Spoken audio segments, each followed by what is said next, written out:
पति थका हुआ था तो जल्दी ही उसकी आंख लग गई और उसकी पत्नी उठकर अपने आशिक के पास सोने के लिए जा रही थी तो रास्ते में एक चोर मिल गया। उसको देखकर चोर की नीयत बदल गई और अंधेरी गली में चोर उसके साथ। सोमवती नाम की एक नगरी थी। उसमें राजा सोमसेन राज करते थे। उसके पास मणि नाम का एक तोता था। एक दिन राजा ने उसको पूछा, हमारा विवाह किसके साथ होगा? तोते ने कहा, भोपाल के राजा की बेटी चंद्रकला के साथ होगा।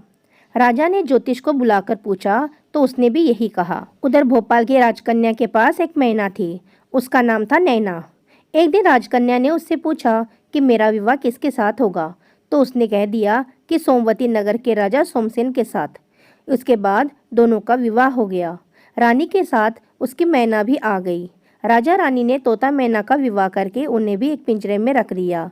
एक दिन की बात है, तोता मैना में बहस हो गई। मैना ने कहा, आदमी बड़ा पापी, दगाबाज और अधर्मी होता है।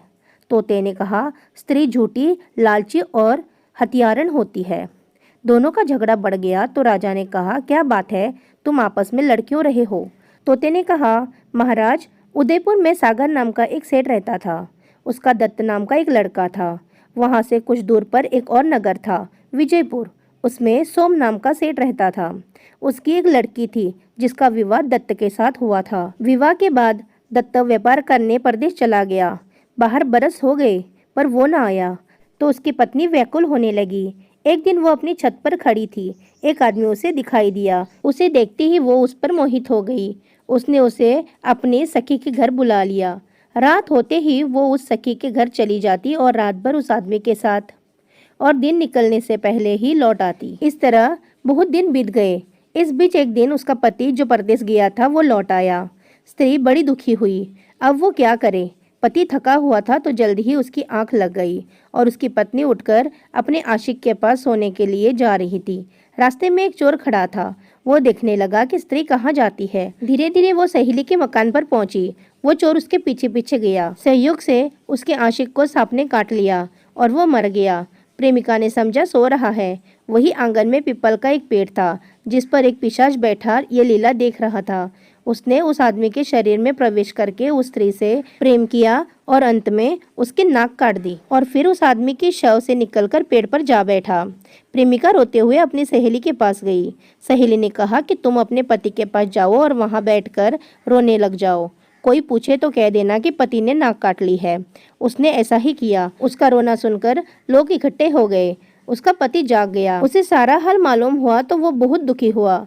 लोगों ने कोतवाल को खबर दे दी। कोतवाल उस सबको राजा के पास ले गया। लड़की की हालत देखकर राजा को बड़ा गुस्सा आया। उसने कहा, इस आदमी को बीच बाजार में सूली पर लटका दो। वो चोर वहीं खड़ा था। जब उसने देखा कि एक बेकसूर आदमी को सूली पर लटकाया जा रहा है तो उसने राजा के सामने जाकर सब हाल सच सच बता दिया। वो बोला, अगर मेरी बात का विश्वास ना हो तो जाकर देख लीजिए। उस आदमी के मुंह में स्त्री की नाक है। राजा ने जांच करने के लिए सिपाहियों को भेजा तो बात सच निकली। फिर राजा ने उस स्त्री का सिर मुंडवाकर गधे पर बिठाकर नगर में घुमाया और शहर से बाहर छुड़वा दिया।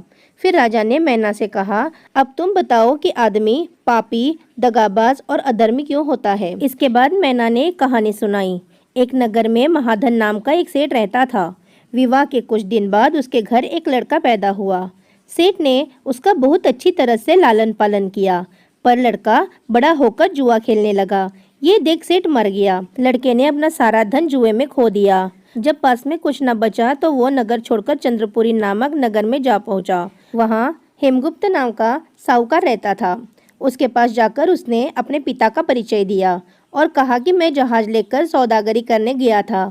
माल बेच धन कमाया, लेकिन लौटते समय समुद्र में ऐसा तूफान आया कि जहाज डूब गया और मैं जैसे तैसे बचकर यहाँ आ गया। उस सेठ की एक सुंदर लड़की थी। सेठ को बड़ी खुशी हुई कि घर बैठे इतना अच्छा लड़का मिल गया। उसने उस लड़के को अपने घर में रख लिया और कुछ दिन बाद अपने लड़की से उसका विवाह कर दिया। दोनों वहीं रहने लगे। अंत में एक दिन वहां से विदा हुए सेठ ने बहुत सा धन दिया और एक दासी को उसके साथ भेज दिया।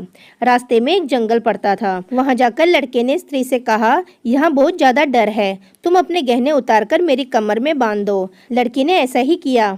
इसके बाद लड़के ने दासी को मारकर कुएं में डाल दिया। फिर स्त्री को भी कुएं में पटक कर आगे बढ़ गया।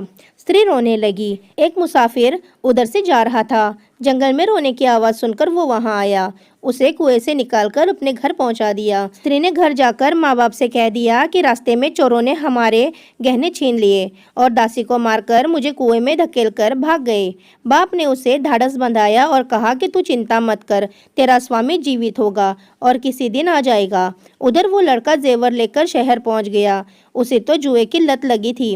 वो सारे गहने जुए में हार गया। उसकी बुरी हालत हुई तो वो ये बहाना बनाकर कि उसके लड़का हुआ है फिर अपने ससुराल चला गया। वहां पहुंचते ही सबसे पहले उसे उसकी स्त्री मिली। वो बड़ी खुश हुई। उसने पति से कहा, आप कोई भी चिंता ना करें, मैंने यहाँ आकर दूसरी ही बात कही है। जो कहा था वो उसने बता दिया। सेठ अपने जमाई से मिलकर बड़े प्रसन्न हुए और उन्होंने उसे बड़ी अच्छी तरह से घर में रखा। कुछ दिन बाद एक रोज जब वो लड़की गहने पहनकर सो रही थी, उसने चुपचाप चोरी से उसे मार डाला और उसके गहने लेकर फरार हो गया।